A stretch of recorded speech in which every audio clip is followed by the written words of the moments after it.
Hello everyone! Welcome to my channel guys. Ang lulutuin ko ngayon para sa inyo, ituturo ko pa paano maggawa ng chicken namba. So, chicken namba is, depende ko gamitin nyo yung breast chicken. Ang masarap kasi ang chicken thigh kasi malambot siya. Then, pupukpukin nyo, ang hiwa kong ginawa ay ganito siya, pahaba. Okay? Ngayon, ano na siya, tinimplahan ko na siya pero pukpukin nyo guys para flat. Pukpukin nyo ng kahoy. So ngayon, tinimplahan ko na siya ng paminta, garlic powder, and asin. Kaunting asin. Yan. Tapos ibabad nyo ng 30 minutes. Nakababad na siya. Ang gagawin natin ngayon is, ito na siya. Maglagay kayo, pudburan nyo muna ng cornstarch. Not cornstarch, all-purpose flour. Yan. Para ba siyang guys,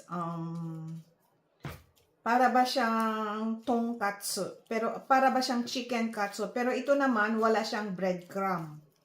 Ngayon, ang sauce nyo is tartar sauce. So, gagawa tayo ng tartar sauce, okay? Ngayon muna, ibabad nyo muna siya ng mga 10 minutes. Yan.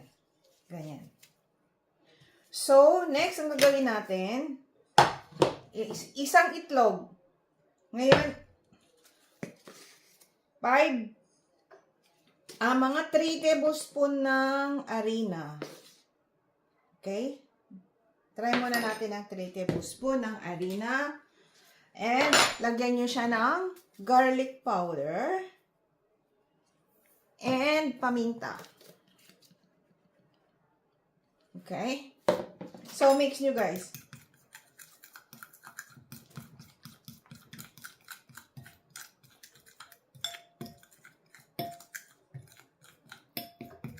Mix nyo ng mabuti.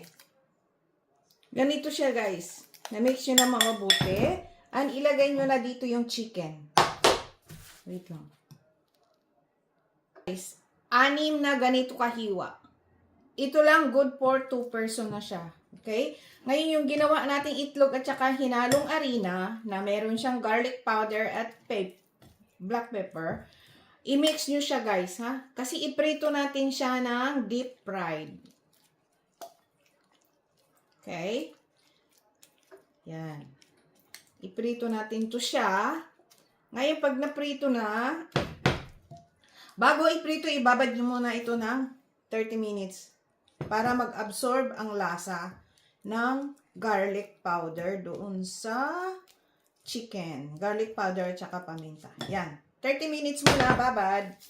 Balikan ko kayo, guys. Ito guys, gagawa tayo ng tartar sauce. So, meron tayong egg. Hiwain nyo ng maninipis yung egg. Where is it? Yan.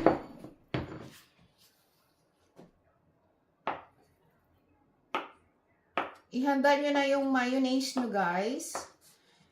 Maliliit na manipis lang siya.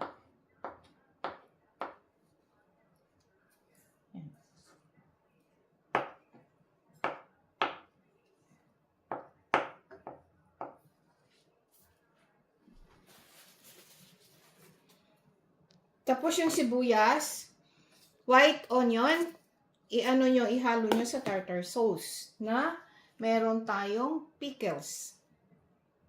Ito na ang ating tartar sauce. Gagawa tayo. So, 2 tablespoon lang siya na, anong tawag nito? 2 tablespoon lang siya na white onion. Tapos, lagyan nyo siya ng, ito. What do you call this? Sliced pickles. Yeah. Half spoon ng sliced pickles. Ngayon, Here you go. 3 tablespoon ng mayonnaise. Gawin nyo ng 4, guys. Okay. And, lagyan nyo ng garlic powder, paminta, kaunting asin, and lagyan nyo siya ng vinegar. Kung walang vinegar, lemon. Konti lang siya, guys. And lagyan nyo siya ng sugar. Half teaspoon ng sugar. Mix na siya. Mix natin, ha? Mix nyo lang. Ito na ang ating tartar sauce. Yan. Pwede kayong gumawa sa inyo. 4 tablespoon ng mayonnaise. Okay? Half spoon ng vinegar. Nakita nyo naman eh.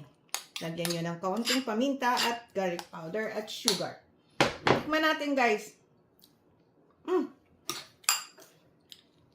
Yummy. Good. Isang itlog lang, guys, ha. Kung marami kayo, i-double nyo na lang yung ginawa kong mga ingredient measurement. Yan. Lagay nyo sa freezer. Ngayon, ipiprito na natin ang ating chicken namban. Guys, ito na siya. Yan, iprito na natin siya, ha. Yan. I-deep fried nyo. Pero, pwede rin, guys, na hindi masyadong, kumbaga, maraming oil. Yan. Nasa sa inyo. Okay. Yan. Pag nagprito kayo, guys, kailangan medyo brown. Para masarap ang tignan. Okay.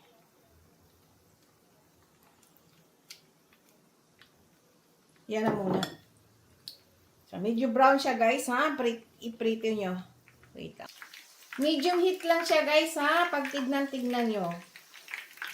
Okay. Mga ganyan.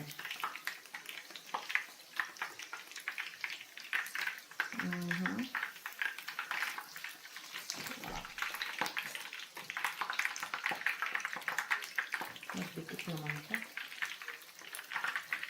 Yan. Yan. Medium heat lang siya para yung ilalim maluluto talaga. Ito siya, guys. Oh, pag tignan nyo, ha. Medyo brown. Balik-baliktaran nyo. Ito na siya, guys. Oh, pero hindi pa. Kailangan pa brown ng konti. Konti na lang, guys. Oh, ganito siya ka-brown. Medyo brown-brown. Ganito. Ganito dapat. Okay? Konti nga na lang. Konti na lang. Okay na siya, guys. Ganito na siya. Ganyan siya, medyo brown-brown. Yan. Okay, paunin na natin. Ito na siya, oh. Ito ang ating Japanese chicken namban. Lagay natin sa plato. Ngayon, ang ating tartar sauce, lagyan nyo siya ng spring onion. Tapos, i-mix nyo siya. Okay. Tapos, ilagay natin dito. Hello, ito na ang ating chicken namban. Look at that. Diba? Thank you for watching, guys. Please subscribe, like, and share. And i-click nyo na rin yung notification bell para palagi kayong updated sa aking mga bagong video. Bye-bye. God bless all. Look at that. Diba? Ang sarap. Thank you for watching.